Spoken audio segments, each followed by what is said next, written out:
Market లో invest చేసి మీ డబ్బులు డబుల్ చేసుకోవాలనుకుంటున్నారా? సుందరరామిరెడ్డి గారి లైవ్ సెమినార్ కి అటెండ్ అవ్వండి.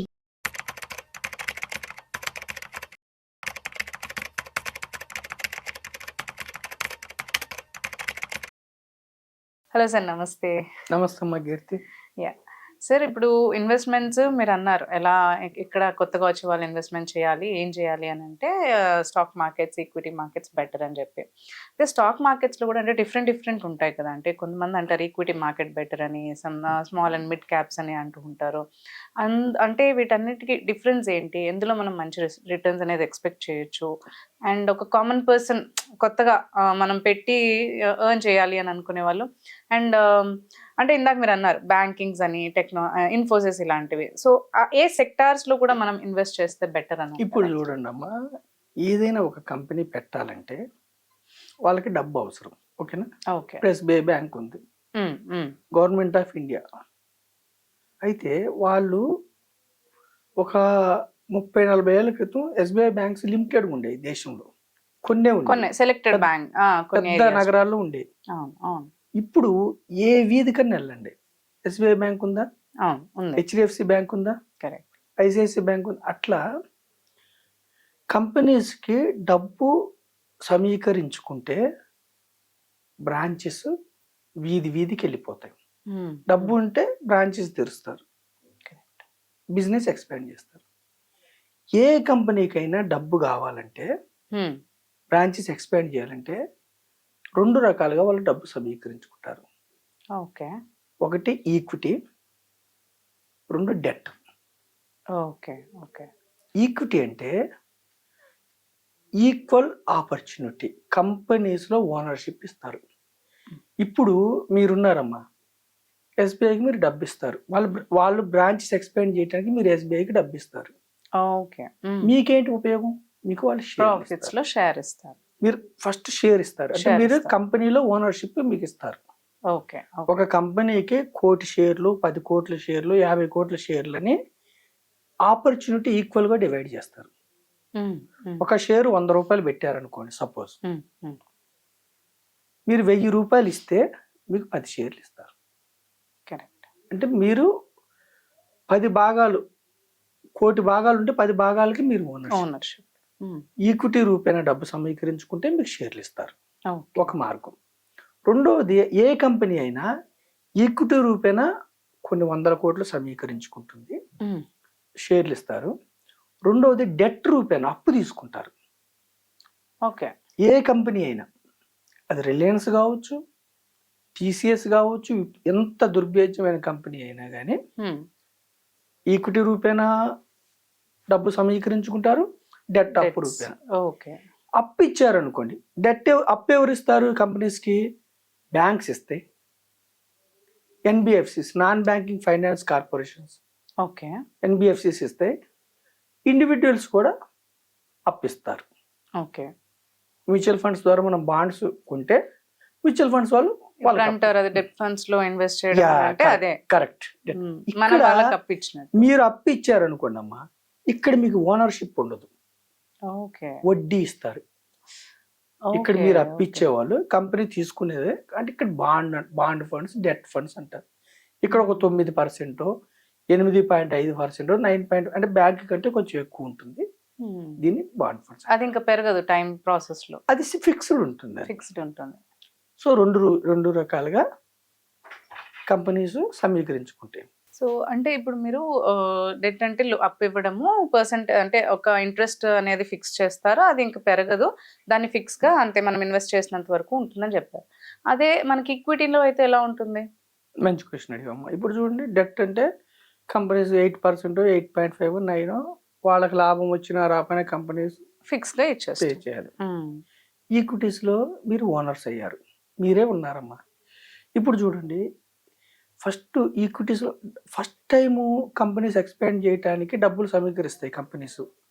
ఫస్ట్ టైము ఏం చేస్తారంటే, వాళ్ళు మీరు డబ్బు ఇచ్చినప్పుడు మీకు షేర్లు ఇస్తారు కదా, ఫస్ట్ టైం కంపెనీ షేర్లు ఇవ్వటాన్ని ఐపీఓ అంటారు, ఇనీషియల్ పబ్లిక్ ఆఫరింగ్. ఒక కంపెనీ కొత్తగా పెట్టినప్పుడు డబ్బు అవసరమైనప్పుడు ప్రజలకు షేర్లు ఇచ్చి, ప్రజలకు కానీ ఇన్స్టిట్యూషన్స్ కానీ షేర్లు ఇచ్చి వాళ్ళు డబ్బు తీసుకోవటాన్ని ఐపీఓ అంటారు, initial public offerings. Okay. Okay. Primary market. Sir ఇచ్చేసారు వాళ్ళు. ఇక క్లోజ్. ఇప్పుడు ఎస్బీఐ బ్యాంకు ఎప్పుడో వచ్చింది, హెచ్డిఎఫ్సి బ్యాంక్ ఎప్పుడో వచ్చింది, టీసీఎస్ టాప్ మోస్ట్ కంపెనీస్ ఎప్పుడో వచ్చింది. అప్పుడున్న ప్రజలు కొనుక్కున్నారు. మీ జనరేషన్ ఇప్పుడు వచ్చారు. మీరు ఎస్బీఐ బ్యాంకులో ఓనర్ కావాలి, హెచ్డిఎఫ్సి బ్యాంకులో ఓనర్ కావాలి. ఇది నేను ఉదాహరణకి కంపెనీ పేర్లు చెప్తున్నా. మరి మీకు ఎట్లా? అయితే అప్పుడు కొనుక్కున్న వాళ్ళు ఏం చేస్తారంటే అమ్మా, అప్పుడు కొనుక్కున్న వాళ్ళు ఇక కంపెనీ అమ్మదు షేర్లు. ఇంకా ఒక 10 కోట్లు 20 కోట్ల షేర్లు అప్పుడు ఇచ్చారు కదా, ప్రజల దగ్గర ఉన్నాయి కదా. నిత్యం ప్రజలు ఏం చేస్తారంటే, అప్పుడు కొనుక్కున్న వాళ్ళు ఒక 100 రూపాయల దగ్గర షేర్ కొన్నారు, 1000 రూపాయలు అయింది, లేదా 10,000 అయింది, 1,00,000 అయింది, ఎంఆర్ఎఫ్ 1,00,000 పైన కూడా ఉంది, 1,00,000 అయింది. ప్రతిరోజు వాళ్ళకి కొంతమందికి డబ్బు అవసరం ఉంటుంది. ఎవరో ఒకరికి ఉంటుందంటారు. ప్రతిరోజు కొంతమంది అమ్మకానికి పెడతారు. మీలాంటి వాళ్ళు ఇప్పుడు మీరున్నారు, ఇప్పుడు యూత్ ఉంది, ఇప్పుడు 20 ఇయర్స్ 25 ఇయర్స్ వాళ్ళు పెద్ద కంపెనీస్లో మీరు ఓనర్స్ అవ్వాలి. మీకు ఇంకెవరు అమ్ముతారు షేర్స్? కంపెనీ అమ్మదు. యా, దీని సెకండరీ మార్కెట్ అంటారు. ఓకే. అంటే ఫస్ట్ రిలీజ్ చేసినప్పుడే షేర్స్ రిలీజ్ చేస్తుంది కంపెనీ. ఐపీఓ అప్పుడే షేర్లు రిలీజ్. ఇంకా దాని తర్వాత చేయదంటారు. ఎప్పుడన్నా మళ్ళీ డబ్బు అవసరమైనప్పుడు షేర్ హోల్డర్స్ పర్మిషన్ తీసుకొని ఓకే రైట్స్ ఇష్యూ అని రకరకాలుగా ఉంటాయి, తర్వాత ఇవ్వరు. అందుకనే కంపెనీ షేర్ ఎందుకు పెరుగుతుంది అంటే, ఇప్పుడు ఎస్బీఐ బ్యాంక్ ప్రతి సంవత్సరం లాభాలు వస్తుంది అనుకోండి. నేను అర్థం కావటానికి ఒక కంపెనీ పేరు చెప్తాను. ఎస్బీఐ బ్యాంకులో భారతదేశంలో 60 కోట్ల మందికి సుమారుగా అకౌంట్స్ ఉన్నాయి. మంచి హౌసింగ్ లోన్లు ఇచ్చారు, లాభాలు వస్తున్నాయి. వస్తున్నప్పుడు ఎప్పుడు కూడా కంపెనీ షేర్ ఎందుకు పెరుగుతుంది అంటే, ఇప్పుడు మీకు ఒక స్థలం ఉందమ్మా, ఆ స్థలం రేట్ ఎందుకు పెరుగుతుంది అంటే, మీకున్న స్థలం బాగా డిమాండ్ ఉంటే, మంచి ఏరియాలో ఉంటే రేటు పెరుగుతూ ఉంటుంది. అలాగే ఏ కంపెనీకైనా ప్రాఫిట్స్ బాగా ఉంటే, నాలాంటి వాళ్ళు మీలాంటి వాళ్ళు ఇప్పుడు వచ్చే యూత్ ఆ షేర్ కొనడానికి ఇష్టపడతారు. సో ఎక్కువ మంది కొనేవాళ్ళు ఉండి తక్కువ మంది అమ్మేవాళ్ళు ఉంటే షేర్ పెరుగుతుంది. Demand and supply. షేర్లు కొనుక్కున్న వాళ్ళకి ఏమిటి లాభం అంటే, ఒకటి ఓనర్షిప్ ఉంటుంది. ఒక్కసారి కొనుక్కున్న ఓనర్షిప్ ఎప్పటికి ఉంటుంది, బయటికి వెళ్ళమని అనరు. రైట్స్ ఉంటాయి. ఏం రైట్స్ ఉంటాయి? కంపెనీకి బోర్డ్ ఆఫ్ డైరెక్టర్స్ నిర్ణయాలు చేస్తారు. బ్రాంచ్లు విస్తరించాలా, డివిడెండ్ ఇవ్వాలా, లాభాలు ఎంత పంచాలి, ఏమిటి అని వాళ్ళని ఎన్నుకోవటానికి మీ చేతులు ఉన్న షేర్ హోల్డర్స్ చేతిలోనే ఉంటుంది. డెమోక్రసీలో ఒక ఓటు అందరికి ఈక్వల్. ఎట్లో ప్రధానమంత్రికి ఓటు సమానమే, చిన్న కూలీకి ఓటు ఎలాగో అలాగే కంపెనీలో షేర్స్ ఉన్న వాళ్ళకి ఓటింగ్ రైట్స్ సమానం. ఓకేనమ్మా? ఓకే. సో డివిడెండ్స్ వస్తుంటాయి, ఇవన్నీ రైట్స్ ఉంటాయి షేర్ హోల్డర్స్కి. ఓకే. సో సెకండరీ మార్కెట్లో కేవలం ఇంతకుముందు షేర్స్ ఉన్న వాళ్ళు మాత్రమే అమ్ముతారు కాబట్టి పెరిగే అవకాశం ఉంటుంది. సో మనం ఏం చెప్తున్నామంటే, కామన్ మ్యాన్ ధనవంతులు కావాలంటే ఎంప్లాయ్ లాగా ఉండొద్దు, ఓనర్షిప్లోకి రండి, స్టాక్ మార్కెట్లో రండి, క్యాపిటల్ మార్కెట్స్లోకి రండి. అయితే ఒక కోణం ఏమిటంటే, మంచి కంపెనీస్లో మీరు ఓనర్షిప్ తీసుకుంటే మిక్కిలి ధనవంతులు అవుతారు. రెండవ కోణం ఏమిటంటే, మరి ఇలా ఈ కంపెనీస్లో డెమోక్రసీలో కొన్ని కంపెనీస్ నిజంగానే వాళ్ళు మంచి కోసమే, ప్రాఫిట్స్ కోసమే పనిచేస్తారు. కాంపిటీషన్ వల్ల కావచ్చు, ఇంకొకటి వల్ల కావచ్చు నష్టాలు వస్తాయి. ఎప్పుడైతే కంపెనీస్కి నష్టాలు వస్తాయో, షేర్ హోల్డర్స్కి ఎప్పుడు కూడా ప్రాఫిట్ కావాలి. కంపెనీస్కి లాభాలు వస్తే షేర్ వాల్యూ, నష్టాలు వస్తే మనం ఉంచుకోం కదా, మనమే అంతే కదా. మనం ఏ బిజినెస్ చేసినా 1 ఇయర్ భరిస్తాం, 2 ఇయర్స్ భరిస్తాం, 3 ఇయర్స్ భరిస్తాం. నష్టాలు వస్తే ఏం చేస్తాం మనం? షేర్స్ అమ్మాలి. కాబట్టి కొన్ని కంపెనీస్ దివాలా తీస్తాయి. So common man, poor people పెద్దగా నాలెడ్జ్ లేనప్పుడు ఏం చేయాలంటే,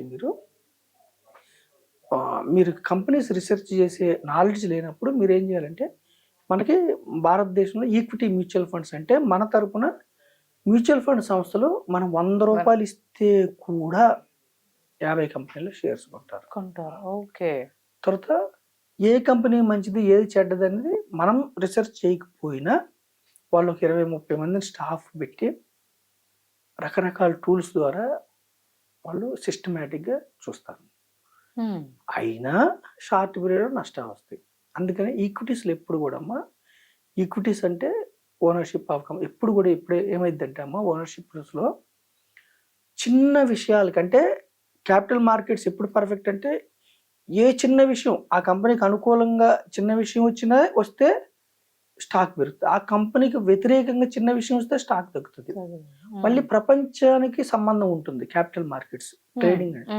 అందుకని ప్రపంచ జియో పొలిటికల్ ఇష్యూస్ వల్ల కానీ సెంట్రల్ గవర్నమెంట్ వల్ల రకరకాల కారణాలు, క్రూడ్ ఆయిల్ ఇష్యూస్ వల్ల, dollar rupee appreciation or depreciation వల్ల రకరకాల కారణాల వల్ల చీటికి మాటికి పెరగటం తగ్గటం ఉంటాయి. కానీ దీర్ఘకాలంలో స్టాక్ మార్కెట్ ఎప్పుడు ముందుకే వెళ్తుంది. Long term better. 82,000 ఉంది సెన్సెక్స్ ఈరోజు సుమారుగా. మొన్న ఇంతకుముందు 6 నెలల క్రితం 86,000 ఉంది, 72,000కి వచ్చింది. కానీ మళ్ళీ 82 అంటే లాంగ్ టర్మ్ లో ఎప్పుడు ముందుకే వెళ్తుంది. రెండవది ఏమిటంటే తగ్గినప్పుడు అదే మనం ఒక ప్రొఫెషనల్ టీం ఉంటే మనకి తగ్గినప్పుడు కొంటూ ఉంటారు, యావరేజ్ చేసుకుంటారు. అందుకే మనం మ్యూచువల్ ఫండ్స్ లో కానీ స్టాక్స్ లో కానీ సిప్ అంటే ఒకటేసారి కొనకుండా క్రమక్రమానంగా కొనుక్కోమని మనం ఎందుకు చెప్తామంటే అమ్మా యావరేజ్ అవుతూ ఉంటుంది. ఇప్పుడు 100 రూపాయల దగ్గర మీరు ఒక షేర్ కొంటారు, 90 రూపాయల దగ్గర కొంటారు, 80 అంటే యావరేజ్. ఇప్పుడు మీరు ఏ వస్తువు అయినా బంగారం కావచ్చు ఏదైనా కానీ హైలో కొంటున్నారు, తగ్గినప్పుడు కొంటున్నారు, మళ్ళీ తగ్గినప్పుడు కొంటున్నారు, మళ్ళీ అట్లా అప్పుడు యావరేజ్ అవుతుంది. అప్పుడు మీకు లాభాలు వచ్చే అవకాశం ఉంటుంది. సో ఓనర్షిప్ అనేది చాలా మంచిది.